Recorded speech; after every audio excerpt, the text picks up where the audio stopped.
Olá, meu nome é Ana Carla, sou aluna do 7º semestre do curso de Licenciatura em Pedagogia da Univesp, do Polo de José Bonifácio, pertenço ao grupo 306, o grupo de TCC 306. Eu e juntamente com mais 5 colegas, vamos através deste vídeo apresentar o nosso trabalho de conclusão de curso, cujo tema é o uso de recursos lúdicos no ensino remoto.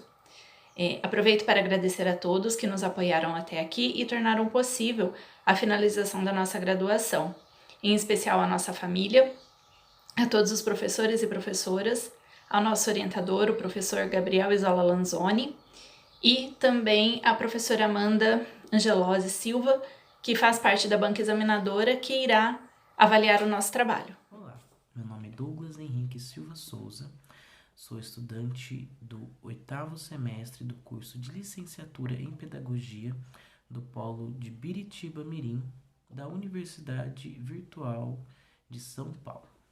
Olá, sou Juliana Mesquita Alves Campos, aluna do 8º semestre do curso de Licenciatura em Pedagogia pela Univesp. Eu sou Patrícia Juliana Bejora de Lima Nogueira, graduanda do 7º semestre em Licenciatura em Pedagogia, Polo José Bonifácio, Estado de São Paulo, Univesp. Olá, meu nome é Roberta Lacerda de Sá, sou estudante de Pedagogia, estou cursando o 7º semestre na Univesp, sou do Polo de José Bonifácio, do Estado de São Paulo. Meu nome é Ângela Cristina Ferreira Pires Papalardo, graduanda do Polo de José Bonifácio, Estado de São Paulo, cursando o 7º semestre de Licenciatura em Pedagogia.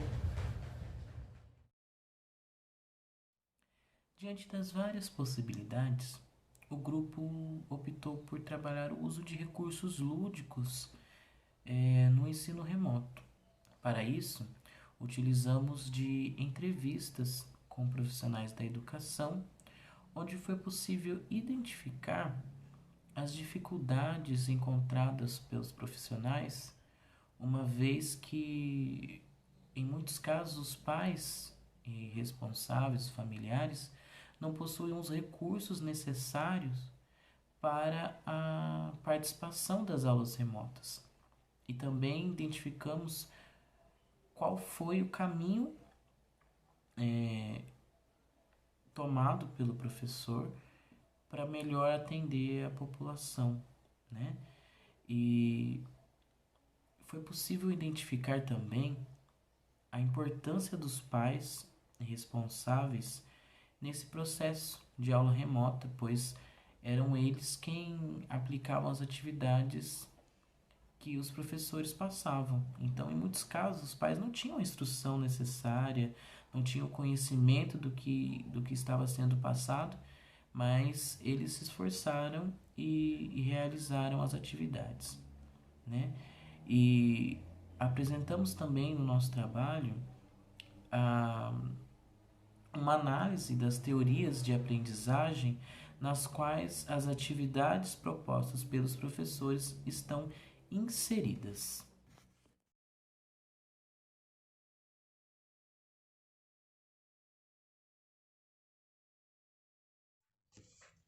Durante a pesquisa para esse trabalho, ficou claro o papel do professor no desenvolvimento da criança, por oferecer condições que favoreçam seu pleno desenvolvimento, ao mesmo tempo em que ele permite que a criança seja o personagem principal do seu aprendizado. Quando pensamos na educação de crianças, uma ferramenta essencial é o uso de recursos lúdicos. Inclusive, alguns teóricos do ensino levantaram hipóteses que apoiam a importância do uso desses recursos, assim como Jean Piaget, Levi-Vygotsky e Remy Wallum. No caso de Piaget, ele focou a sua pesquisa no desenvolvimento cognitivo da criança, visando obter um quadro mais próximo da realidade do pensamento infantil. E por isso ele pode chegar ao conceito de estágios cognitivos, que funcionam quando a criança faz a ligação de novas vivências com conceitos que ela já havia internalizado antes. E aí ela faz uma ligação, conseguindo concatenar tudo isso. Parecido com esse conceito, Vygotsky desenvolveu a concepção de zona de desenvolvimento proximal. Ela relaciona o que a criança consegue fazer por conta própria e o que ela é capaz de realizar com a ajuda de terceiros. Essas intervenções são necessárias para uma aprendizagem satisfatória e também coloca o aluno no centro do seu processo de desenvolvimento. Um outro teórico que também apoiou isso foi Henry Wallon, que levantou uma proposta de ensino humanizado, envolvendo aspectos intelectuais, afetivos e sociais. Ele acreditava que o desenvolvimento se dá a partir da troca entre sujeito e ambiente. Então, onde a criança vive, com quem ela convive, que experiências ela passa.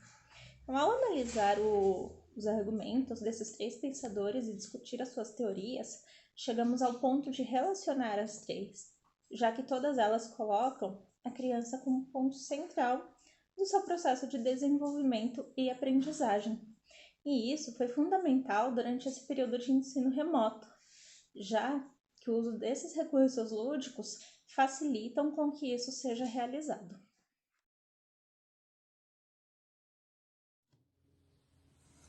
Através de pesquisas bibliográficas realizadas por meio de diversas teorias acerca do lúdico no ensino, buscamos identificar a importância deste recurso para o processo de ensino e aprendizagem.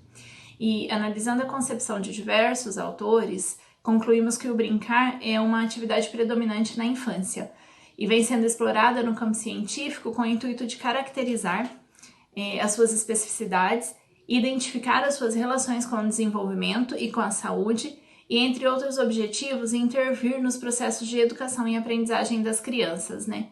E segundo esses autores, como Kishimoto, Vygotsky, para a criança, o brincar é a atividade principal do dia a dia. Podemos até afirmar que é a principal atividade da infância, né? E não apenas pela frequência do uso que as crianças fazem deste recurso, mas principalmente pela influência que esse exerce no desenvolvimento infantil. Então, posto isso, é visível a relação que transpassa entre os temas brincadeira e aprendizagem. Pode-se confirmar isso ao enfatizarem a introdução, né, de brincadeiras e jogos no currículo escolar, estimulando o desenvolvimento físico, cognitivo, criativo, social e também a linguagem da criança. E outro ponto analisado por nós no nosso trabalho foi o papel exercido pelas famílias durante o período em que as aulas foram realizadas remotamente. E durante as entrevistas que realizamos com os professores, ficou muito clara a necessidade que os mesmos tiveram em orientar as famílias para a aplicação das atividades preparadas por eles, né, propostas aos estudantes, e principalmente quando a gente fala em educação infantil e anos iniciais do ensino fundamental, quando a gente trata de criança que ainda é muito pequena, que não tem autonomia para desenvolver determinadas atividades sozinha, e nem, assim, capacidade, né, de concentração por um longo período de tempo. E, mais uma vez, a gente procurou identificar quais as teorias embasaram essas práticas docentes, né, de trazer a família para contribuir e mediar a aprendizagem dessas crianças. E a gente observa a partir dessas entrevistas, né, que também houve muita sensibilidade por parte dos professores, quando eles se preocuparam em preparar essas atividades, que foi necessário formular vídeos explicativos, né, de maneira que a família entendesse o contexto da atividade, para que assim fossem capazes de orientar as crianças. E aí, mais uma vez, a gente elenca isso com a teoria de Vygotsky, quando ele trata da importância da interação e da mediação, né? E no contexto do ensino remoto, os familiares desempenharam de forma muito forte esse papel de mediador, né? Esse papel de indivíduo mais experiente que auxilia as crianças, né, os alunos, para a transformação de conhecimento, presentes ali na zona de desenvolvimento proximal, para que eles conseguissem atingir, né, um nível de desenvolvimento real. E aí, em concordância com essas teorias, a gente conclui que foi necessário mesmo orientar as famílias, né?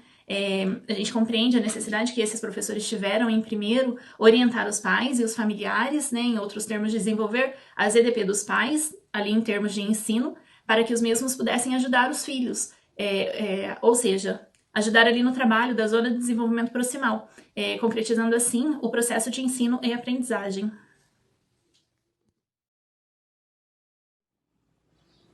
Diante da explicação realizada até o presente momento, é possível observar que o apoio da família foi fundamental para o desenvolvimento do ensino infantil. Essa constatação só se tornou possível através dos depoimentos dos professores entrevistados, que perceberam no distanciamento social um possível prejuízo para as crianças, mas no desenvolver das atividades, o apoio familiar conseguiu suprir essa falta. Sobre a constatação acima, ela foi obtida através de várias entrevistas pelas quais foi possível coletar dados e obter informações sobre o desenvolvimento do ensino remoto e do ensino lúdico. Estas entrevistas se tornaram necessárias para trazer ao presente estudo as opiniões e constatações práticas dos professores, isto é, para tornar possível a análise das facilidades e dificuldades decorrentes desta nova modalidade de ensino. Para tanto, foi desenvolvido um questionário modelo com os tópicos mais relevantes para o presente estudo, o qual foi encaminhado aos professores voluntários para responderem, tendo em vista a necessidade do isolamento social. Dentre os tópicos apresentados, os que mais se destacaram foram justamente aqueles relacionados ao ensino lúdico e as dificuldades ocasionadas pelo ensino remoto, sendo possível demonstrar os seguintes. Foi questionado se os responsáveis pelos alunos tinham dificuldades para compreender o contexto das atividades propostas. Em resposta, de forma geral, todos os professores relataram certo grau de dificuldade, sendo necessário elaborar e encaminhar, além das atividades, o manual de instruções. Posteriormente, foi questionado se as dificuldades apresentadas pelos responsáveis influenciaram no modo de elaboração das atividades. Em resposta, os professores relataram que tiveram que desenvolver atividades mais simples, tendo em vista a carência econômica ou as dificuldades apresentadas por alguns dos responsáveis. Por fim, foi questionado qual seria a importância do ensino lúdico na educação infantil e nos anos iniciais. Em resposta, os professores relataram que, através do ensino lúdico, os alunos apresentam a maior facilidade de aprendizagem, mas que a necessidade de isolamento social acabou afetando o desenvolvimento desse tipo de atividade. Desta forma, diante do estudo elaborado, foi possível concluir que o ensino lúdico é extremamente importante para o desenvolvimento da criança, tendo em vista a maior eficácia do método. Contudo, também foi possível observar que a necessidade de isolamento social afetou o desenvolvimento desse tipo de atividade, ficando evidente as dificuldades apresentadas pelos próprios responsáveis dos alunos. Análise das atividades lúdicas à luz das teorias de aprendizagem. Bom, após recebermos os resultados das entrevistas e com a finalidade de identificarmos quais teorias de aprendizagem fundamentaram os trabalhos dos docentes ao aplicarem as atividades especificadas, fizemos então uma análise detalhada de 3 delas, no qual eu vou apontar para vocês quais os teóricos utilizados nessas atividades, tá? Uma das atividades foi a atividade do espelho, que é uma atividade que consiste em repetir movimentos executados por outra pessoa, e nesse caso o teórico utilizado foi Henry Wallon, que fundamentou suas ideias a partir de 4 eixos: afetividade, movimento, formação e do eu como uma pessoa inteligível, uma pessoa tem a sua própria inteligência. A teoria walliana apresenta uma proposta integral de desenvolvimento que não fica focado apenas no cognitivo, mas defende uma abordagem humanizada, baseada na formação das crianças, envolvendo então aspectos intelectuais, afetivos e sociais. Gente, todas as atividades resumidas aqui, elas podem ser observadas no nosso trabalho escrito, tá? A segunda atividade em questão analisada foi o conto e o reconto, aplicado por uma professora, tá? Para o primeiro ano do ensino fundamental, onde essa professora reconhece a importância de trabalhar o lúdico nos primeiros anos do ensino fundamental. Essa atividade em si teve como base o pensador Levi Vygotsky, e ele aponta que o desenvolvimento é promovido pela aprendizagem e interação entre o meio e indivíduo, e é essencial nesse processo. O desenvolvimento cognitivo da criança se dá por meio das relações sociais, ou seja, de sua interação com os indivíduos e o meio. A segunda atividade em questão, tá? discute, é uma atividade denominada a cabaninha e foi desenvolvida em alunos do pré-1. A atividade consiste em juntar cadeiras ou poltronas, separar alguns lençóis e cobertores e prender nas cadeiras, a famosa cabaninha, tá? E foi sugerido que os responsáveis por essas crianças contassem histórias, explorando assim brincadeiras com mais emoção e criatividade. O objetivo da docente nessa atividade foi desenvolver a habilidade da criança na compreensão espacial e coordenação motora. E o autor embasado para essa atividade foi Jean Piaget. Esse autor concebe que a aprendizagem como um processo que só tem sentido, tá, diante de situações de mudança. Piaget afirma que a atividade lúdica é o princípio das atividades intelectuais das crianças. Estas não são apenas uma forma de distração ou entretenimento para gastar a energia das crianças, mas que essas atividades contribuem e enriquecem o desenvolvimento intelectual. Bom, a análise dessas atividades nos proporcionou poder afirmar que a brincadeira é a principal atividade da infância, não apenas pela frequência do uso que as crianças fazem do brincar, mas principalmente pela influência que a brincadeira exerce em todo o processo de desenvolvimento infantil. Considerações finais. O presente artigo teve como base a reflexão sobre como trabalhar o lúdico no contexto do ensino remoto. A partir dessa reflexão, o objetivo do nosso grupo foi identificar e discutir sobre quais bases das teorias de aprendizagem os professores dos anos iniciais do ensino fundamental pautaram-se para o desenvolvimento das atividades lúdicas, que visassem promover uma aprendizagem significativa durante as aulas remotas, de forma a motivar os estudantes a atingirem os seus objetivos. A ludicidade é muito importante e, por isso, torna-se necessária a inclusão de tais conteúdos no ensino, principalmente no ensino remoto, para a facilitação e motivação do aprender brincando. A prática da ludicidade tornou-se ainda mais uma facilitadora no processo de ensino-aprendizagem dos educandos, no que diz respeito à motivação, à adaptação e à socialização dos alunos, tanto no ambiente escolar e familiar, quanto também em outros ambientes de convivência. Especialmente no contexto da educação infantil, é primordial para o pleno desenvolvimento físico, cognitivo, socioafetivo, cultural e emocional do educando. Lev Vygotsky diz o seguinte: ao brincar, a criança assume papéis e aceita as regras próprias da brincadeira, executando imaginariamente tarefas para as quais ainda não está apta ou não se sente como agradáveis na realidade.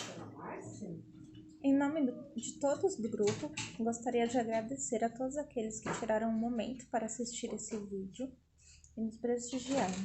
Gostaríamos de deixar um agradecimento especial ao nosso orientador Gabriel, que foi essencial no desenvolvimento desse vídeo e também deste projeto.